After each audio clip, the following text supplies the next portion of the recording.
Hey there, You-est listeners and community. You are here with me today. This is Julie. I am your host, and I am really excited and so grateful for our guest today. You are going to fall in love with her and just be incredibly amazed by her vulnerability. I want to tell you about our guest, Shari Alyse. Motivated by her own journey through childhood sexual abuse and other childhood traumas, Shari Alyse has spent her life learning how to love herself fully and completely. Shari helps women and men discover their joy by reconnecting them back to themselves through the practice of self-love. Amen. Shari is the best-selling author of the book, Love Yourself Happy. She's a motivational speaker, a self-love coach, and hosts a weekly radio and online TV show called The J Spot.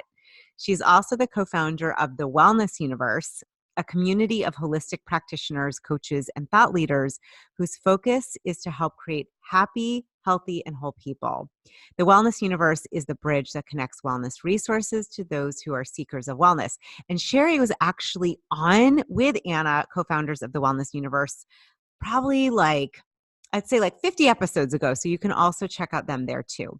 Shari lives in Los Angeles with her fiance, John, and their cats, Hershey and Piper.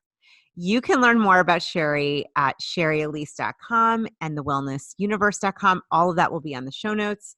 All right. Without waiting any longer, Shari, I'm so happy to have you here today. Welcome, my dear friend. Thank you, Julie, for having me back. I'm so excited to be here with you. I'm already feeling like I want to jump through the whatever monitor screen and all of that. So thank you. I love it. Well, I felt like this was just such an important conversation to have. And first of all, kudos to you for just really bearing your soul and sharing so much personal information. I know, in service of helping others that have struggled with, whether it's sexual abuse, whether it's lack of self-love, all of it. I give you a lot of credit when I was reading through your book. It took my breath away.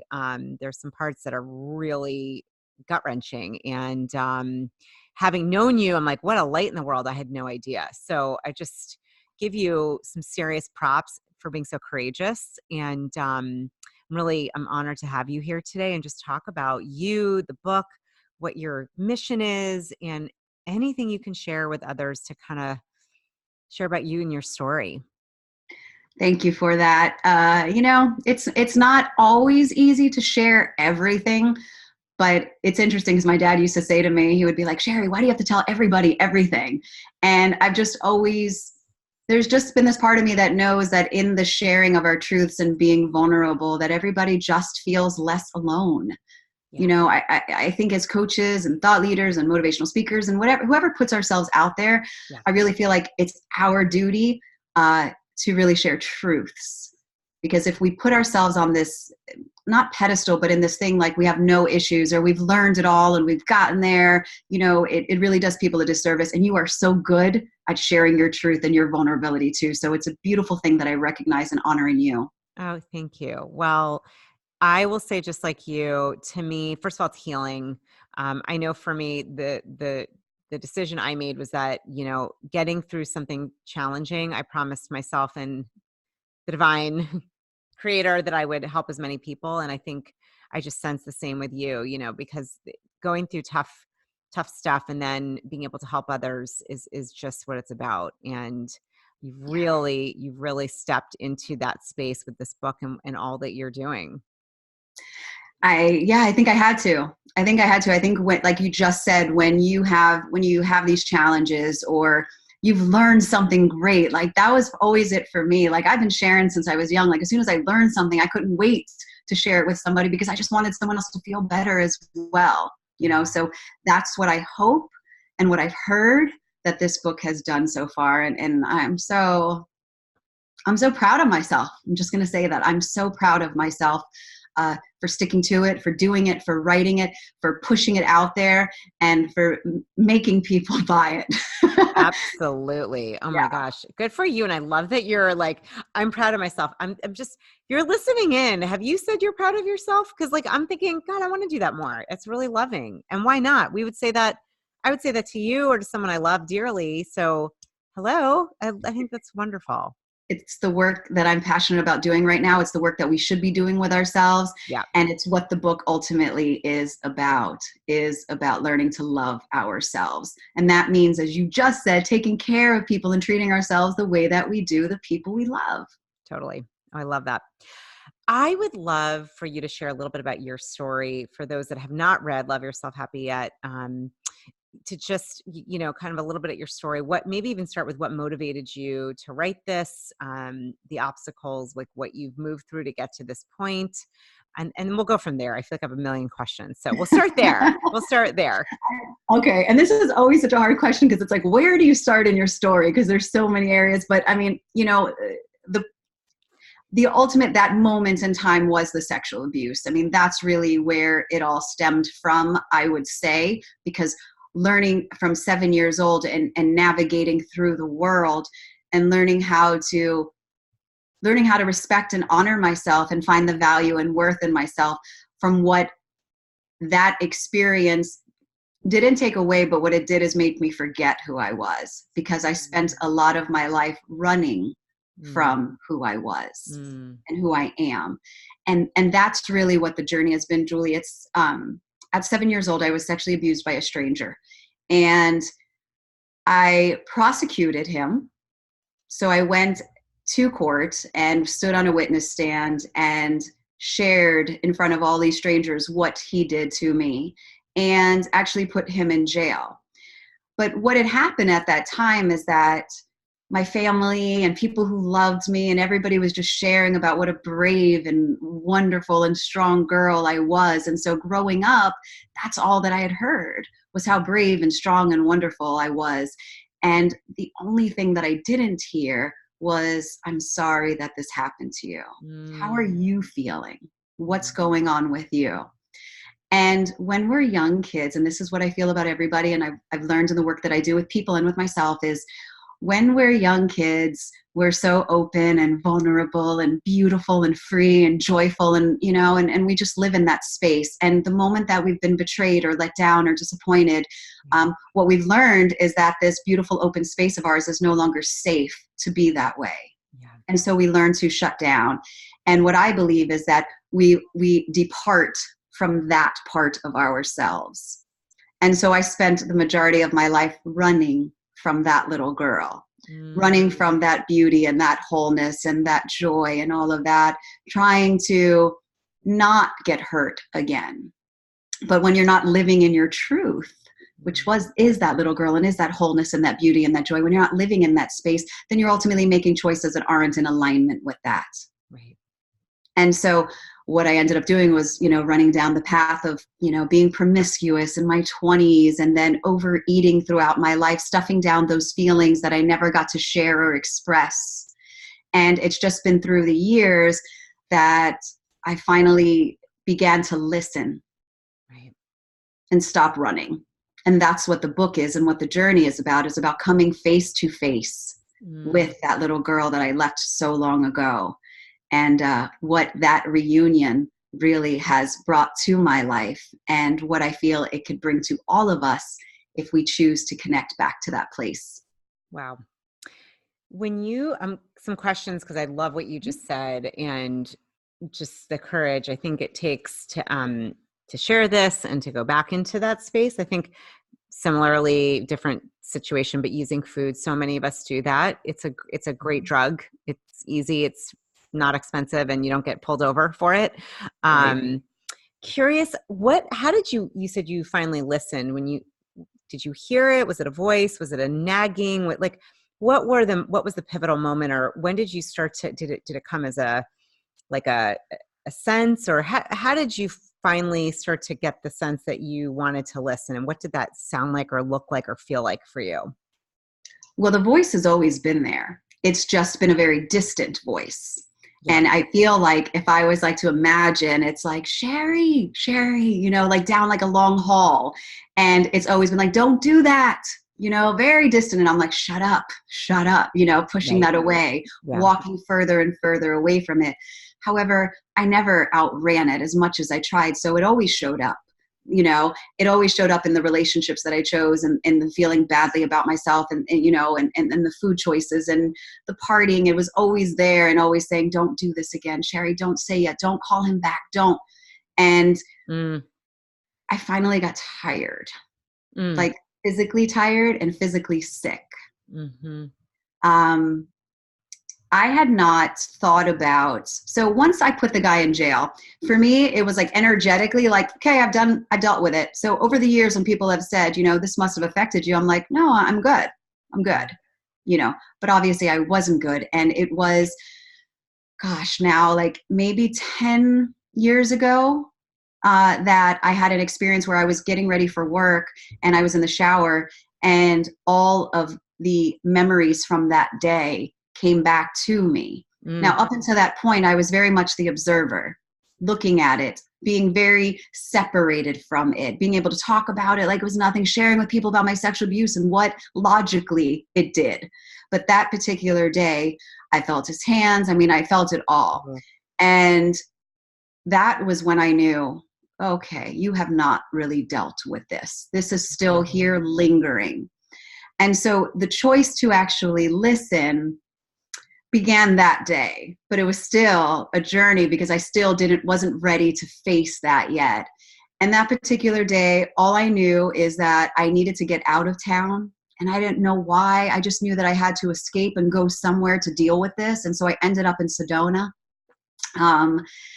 And I talk about in the book, this very, very powerful experience where I came face to face with my 7-year-old self. Oh, wow.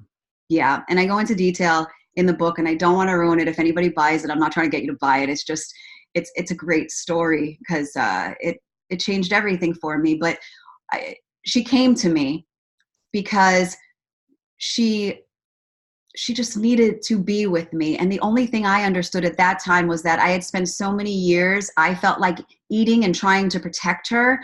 And so the only thing I knew in that moment was to tell her that I could no longer protect her. And so I was sending her on her way, meaning like I couldn't take care of her anymore. I had to take care of the adult in me. And so that's what made sense to me at the time.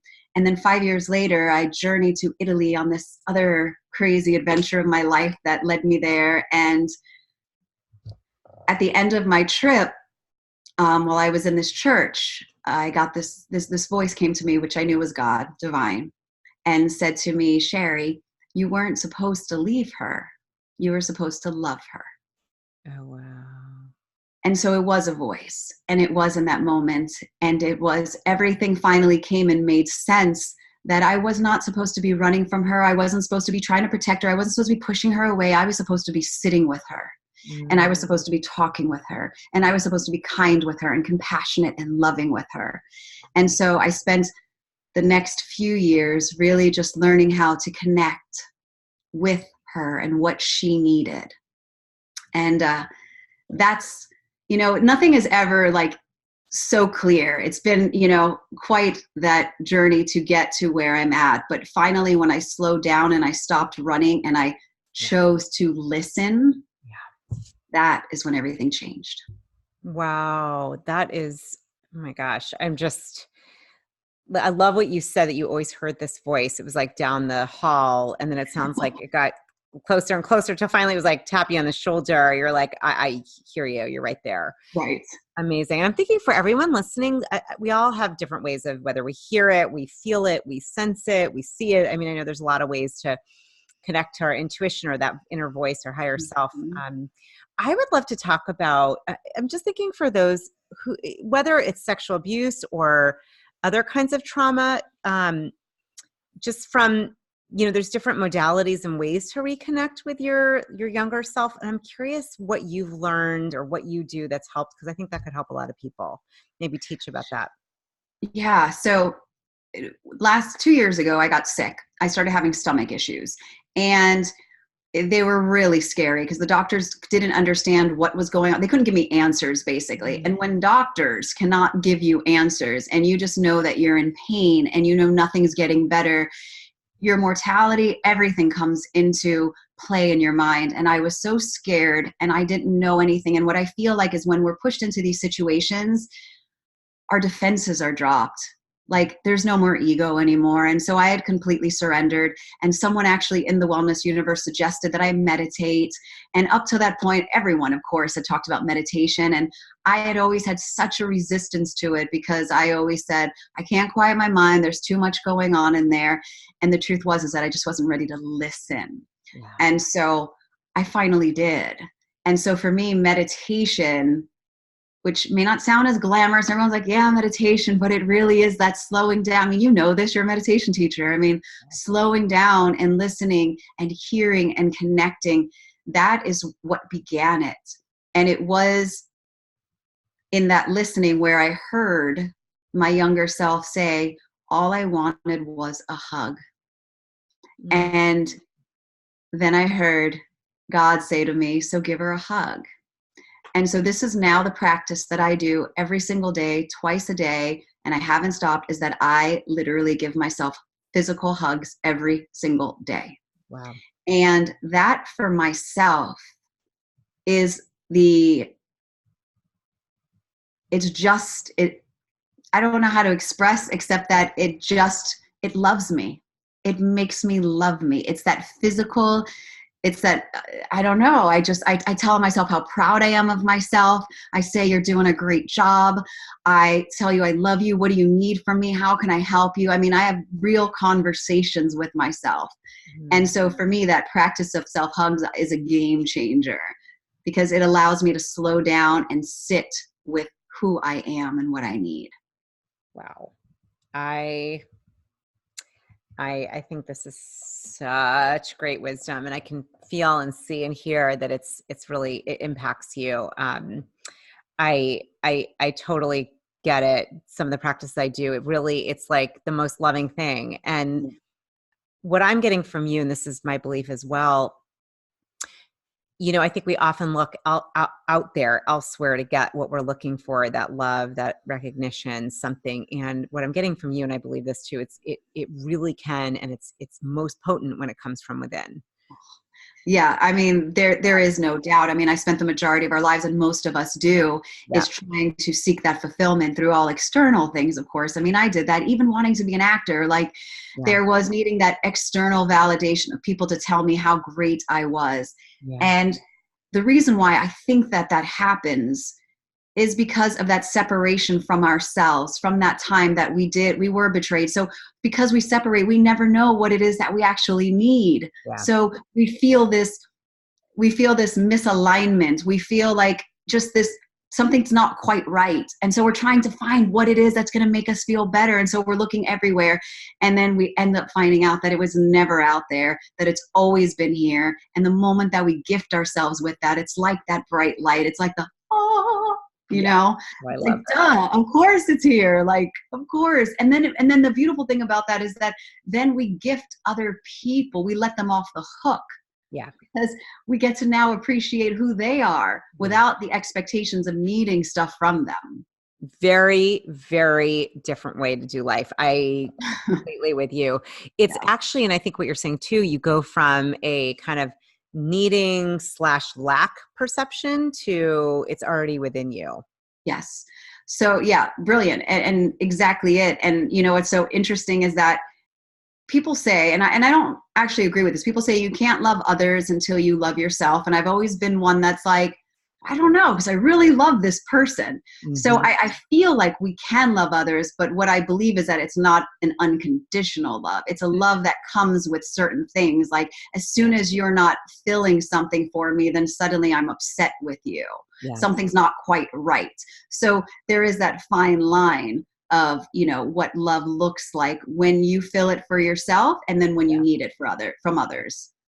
Yeah, I love that. It feels like a more mature love. There's more depth. And I think exactly what you said, there's not this neediness, this needing, which I've been there before. It does not feel good. It just does not feel good to be in that space. And that's where I spent most of my life, in that space. I mean, honestly, like begging for it. Like literally, if you read my book, like begging for love, like standing at someone's doorstep after they just threw a strawberry shake in my face. Like I was in a low moment like that, like saying, why don't you love me and respect me, as I'm sitting there, like not loving and respecting myself. Yeah. You know? Yeah. That's really powerful. So powerful.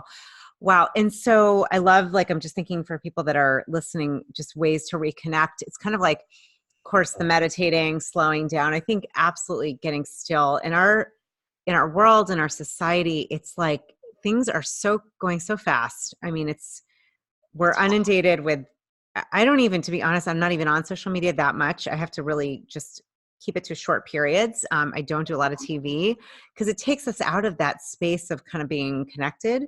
So I Yeah, love what you said, to meditate, get still, and then that connection to yourself, hugging yourself, asking yourself, like, I love that conversational, like, hey, what do you need?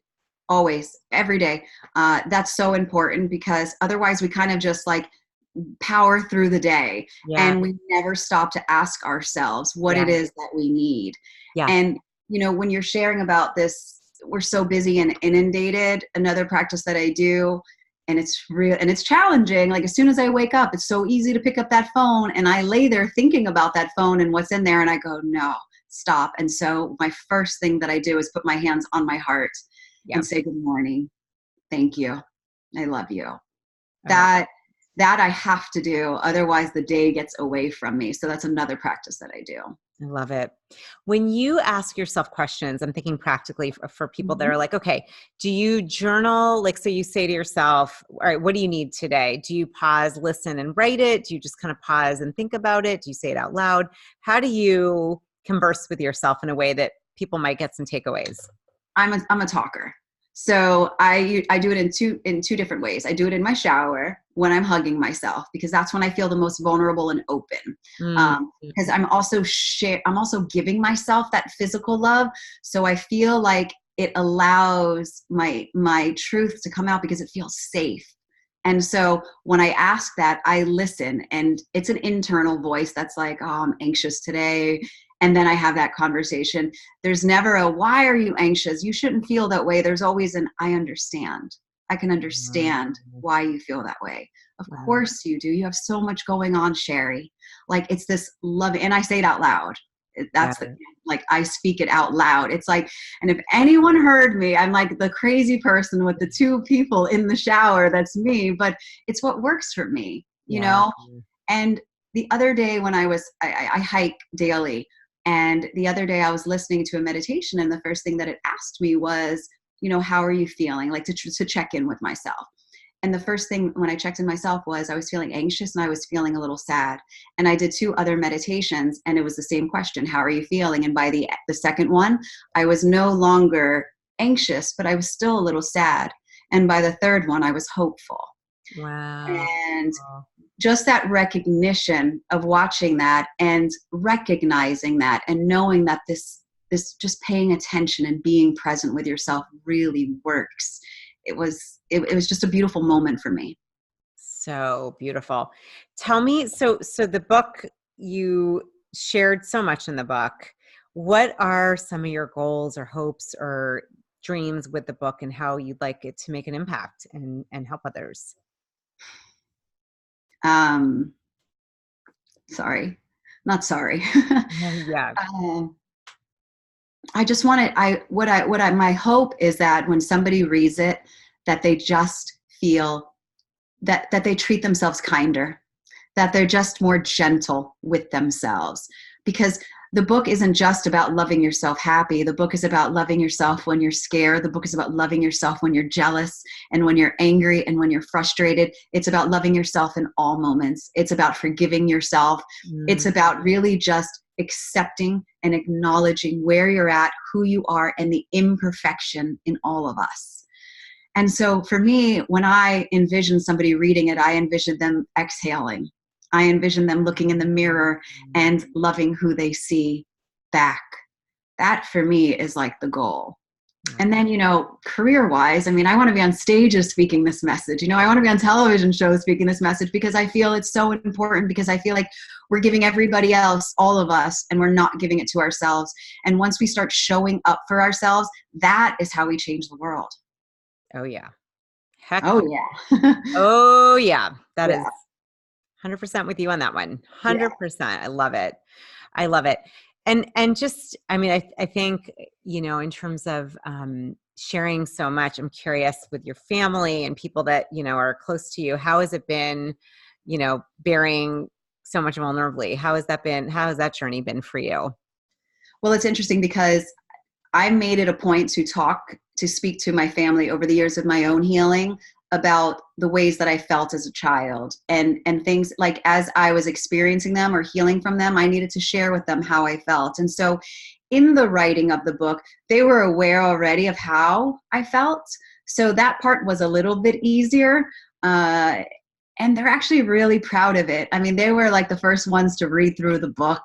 I mean, my mom like read it the first moment she got it, and my dad is so proud. I mean, my family, because I'm so open with them, Yeah. they already understood and knew. And and they actually came to me with a couple of things and said, "Oh, wow, I don't even remember that happening." And that's how most of us are. There's those moments that affect us that somebody else doesn't even remember saying or doing something, but it had so much impact for us. Yeah. So they actually showed up and said, "I don't remember that. I'm sorry if I made you feel that way." So there's been that healing. But the most beautiful healing has come with my sister and I. Oh, say more about that. Yes. So her and I, when I was 7 and the abuse happened, she was with me. Meaning she was at the beach. We were sent off with her friends and her friend's family, and the friend's family was supposed to watch me. And so when this was taking place, I had called out to my sister to come back to where we were. And of course, she was 9 years old. She's oblivious. She's with her friends. And she said to me, "No, Shari, just keep having fun." And so she has sat with that guilt her entire life, that she did not protect her younger sister and that she did not. So there has been this riff of sorts, even though I was never angry at her, but we've just had challenges between the two of us.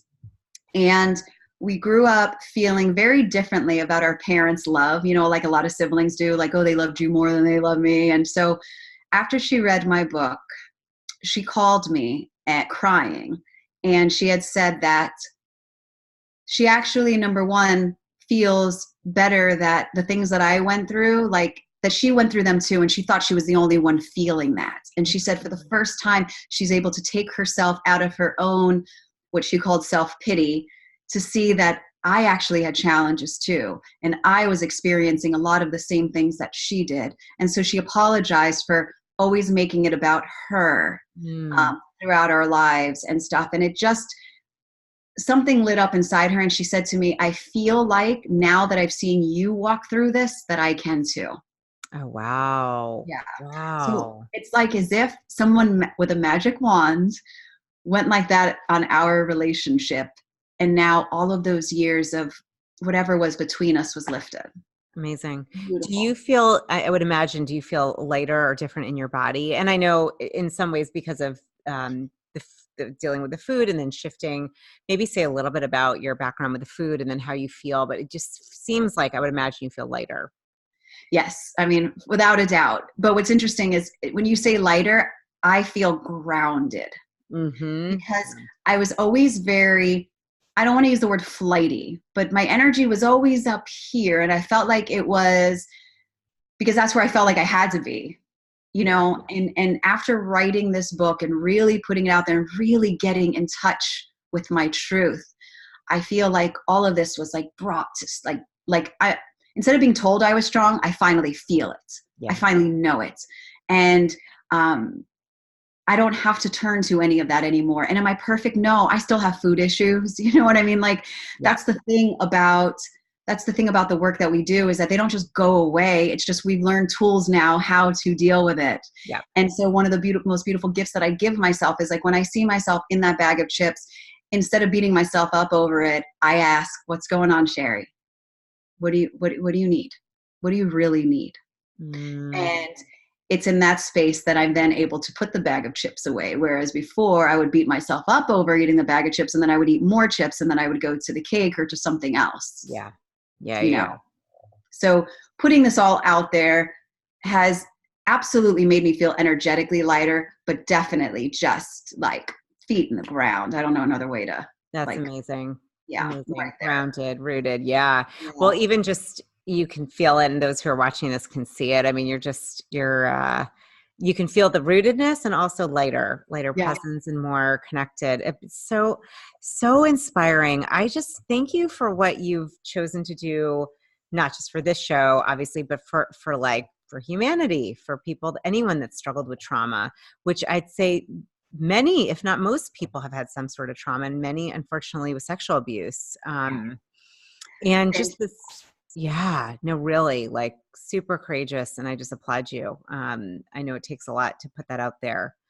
Thank you so much for that. And I just want to say trauma shows up in all ways. It doesn't always, like you said, it doesn't always look like sexual abuse. There's so many different types of trauma. And so I feel like at some point in our lives, all of us have dealt with it. And all of us at some point in our lives have disconnected from that part of ourselves. And so my mission here really is to get people to Yes. turn back around and to come face to face with the light. Yeah. Beautiful. Okay. So tell us where we can find you, your book, anything else you want to share before we wrap up? Because this is just, I love having you here. I love Thank sharing you. you. Yeah, so absolutely. They can come to my website, which is sharialyse.com. I'm all over social media as much as I don't want to be. I'm there to Awesome. connect. So at Shari Alyse, all over Facebook, Instagram, all that. And then, of course, the Wellness Universe, that is my company. And they can find me as well as you and so many other different wellness practitioners over there as well. And I don't know when this is going to be, but I'm going to be in Sedona, Soul Treats, which we have a retreat coming up, which is super exciting. Doing some book signings, things like that. And they can grab my book on Amazon. Awesome. Yeah. Yeah. And I would say for those who can make the soul treat, it just looks amazing. I'm sad that someday I'm going. I can't go Yes, this you year, but are. someday. I know. I'm like Sedona, you, Wellness Universe, all of it. Yeah, just a bunch of healers and filled with like workshops and just soul connecting, deep diving. It's gonna be Yeah. amazing. Oh my Yeah. God. So great. Well, I really honor you. You are such a light, and thank you for sharing so bravely. When you do that, you give other people their permission to do so. And I hope anyone listening who can really connect and relate or wants to reach out to you, Shari, that you do that. And we'll have all of your information in the show notes and beyond. And just love and adore you. I love you too, and thank you so much.